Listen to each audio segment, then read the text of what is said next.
Regarding Tony Sinclair, we know he's more of a senior player. I think, he, in his heart, he was thinking that, if it's not now where he plays at a better level, maybe he'll miss the boat. So he wanted to leave his options open and not re-sign. Although we give him re-engagement terms, I think there's clubs out there, at a higher level than us that will like Tony and will probably take him on board. And again, that's his decision, and we're going to just thank him for the season that he's given us, and hopefully the new club that he finds, we wish him all the best. Focusing now on next season, again a lot's been said and written about this change from full-time to part-time. Practically on a day-to-day level, how will that change things around the club, Graham? I mean, perhaps give us an idea how a typical week would look, or will look. Yeah, well, initially, it's two different titles, full-time, part-time. And if you take them literally, then full-time means that you are full-time, and that means training every day and having the add-ons that you get with full-time. Not just the training days, but the facilities that come with that, training ground, the diet, the food, and all that. We didn't have that. So, in a way, when we were full-time last year, no disrespect to the football club, myself and Jimmy thought we were killing ourselves by having that title because we weren't technically full-time.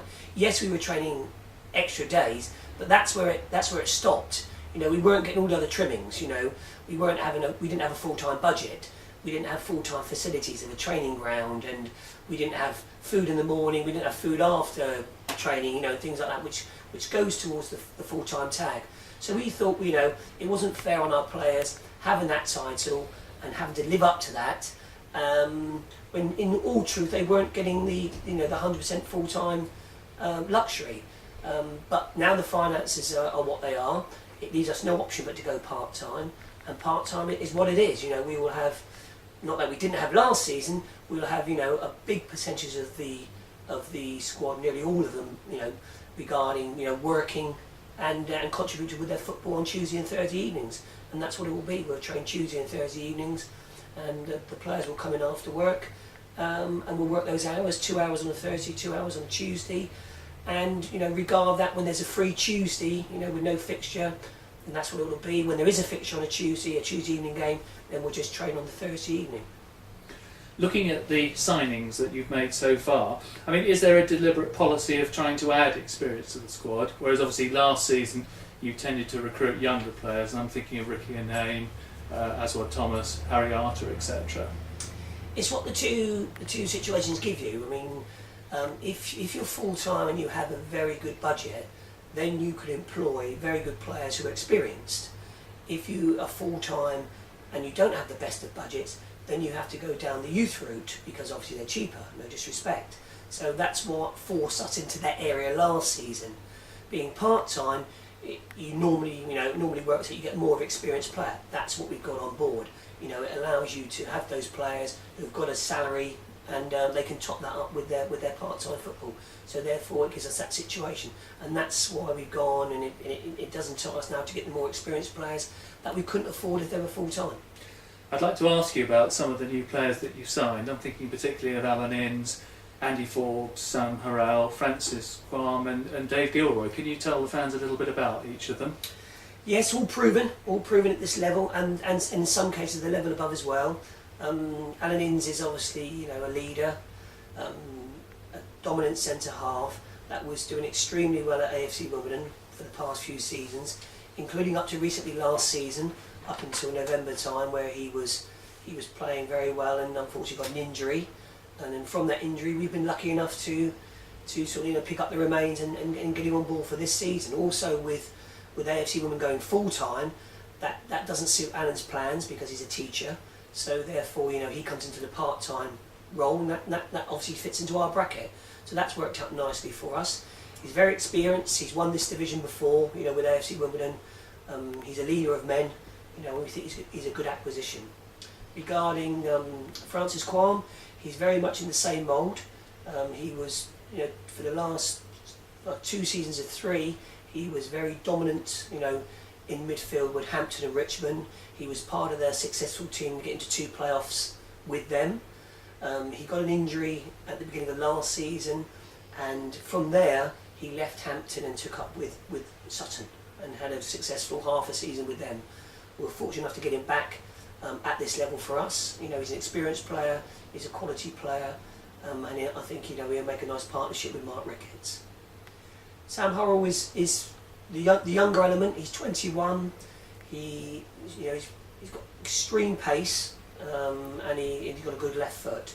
So he's someone that gives us the width that we want this season on the left side. Someone that can that can cross a ball and can also get past his man and get to the dead ball line and cross the ball as well and cause problems there. So, but he's had a good season with Welling last year and the season before. He's maturing now, so he's coming out of the younger element, but he's still only 21. He has a lot to learn, but we hope under us he'll progress and become a very good player. Obviously, Andy Forbes, his record speaks for himself. He's been an out-and-out goal scorer at non-league level for a number of seasons with Eastleigh. Before that, with Winchester. Being from my neck of the woods down in Southampton and at Eastleigh, I've seen him a number of times, obviously in his career. He's probably, he's probably a little bit on the Giuseppe Sol role in the respect that he's been at the club for 6 seasons. And sometimes a player needs a change, to freshen himself up, to re-engage energy in his freshness and his eagerness and make a new challenge. And I think that's what we're going to give Andy. He's become available at Eastleigh. He was on the transfer list during the season, and we did talk to Eastleigh about it, but we didn't have the funds to actually go and buy him. So now we've got him on board for nothing. And we think he's a proven scorer here. We think the freshness of coming to Woking will create a new challenge for him. And we know his niggling injuries he had last season. He's looking forward to coming in. We're looking forward to him on board, and we hope he's successful. And if he can score early on, then he can relax, and hopefully the Woking supporters will warm to him. Likewise with Dave Gilroy, his record is phenomenal at this level. He has good pedigree from where he come from initially as a young lad.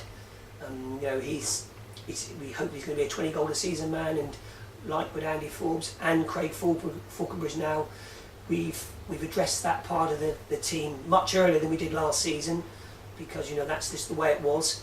And we hope all of them are going to be successful, and hopefully they're going to contribute and score lots of goals for Woking this season, and the crowd can enjoy their football. Any more new players to come, Graham? Not at the moment, no. I'm still in talks with Nick Nicolau at the moment regarding next season, but after that it will go quiet. I'll manage to get away hopefully for a week and have a holiday, and then when I come back it'll start again. That'll be towards the back end of June, so it'll go quiet for a couple of weeks, and then come the end of June, beginning of July, then there may be some more news on the players front. And have you any thoughts at all about the captaincy? Obviously having lost Hutch and John Boardman, or is it too early to say really? It's a little bit early because I need to get the players around me in pre-season. I've got some things in my mind obviously, regarding the captaincy, but I like to have the players around me pre-season, just see their characters for myself, in the 2 or 3 weeks in pre-season, and what comes out of that, will be obvious, and then we'll go from there. And what are your hopes and expectations for the forthcoming season? To go one better than last season. And a quick change of subject, the World Cup, which is just on the horizon. How do you think England are going to do, and who's going to win it? Well, I think we're a strong side, and we've on paper we've got an easy group, so we should be able to qualify through our group quite comfortably. But then we seem to be a quarter-final team at the moment, don't we? Hopefully this year it will change. I'm hoping for the best, but I think we do lack a number of what I call flair players, and at that level I do think the 5 or 6 creative flair players in your team is the answer to being successful at World Cups and at very, very top level. I do think we still lack that a little bit in our squad. We're a well organised, good, strong squad. We need a bit of luck, and hopefully, who knows, if we can get through the quarterfinals and get to the semi-finals, then they're one-offs and anything can happen. But if you were putting me on the spot and saying, could we go all the way and win it? My heart says yes, my head says no. Who's your money on to win it then? God, I'm not one that backs favourites, and goes down the Spain are strong, obviously Brazil are strong, and Germany will be strong, but I'm not one who goes down that line. I'll pick an outsider, someone who maybe a dark horse, and I'll go Argentina. Lovely, thanks very much, Graham, and thanks for speaking to us today. Pleasure, thank you.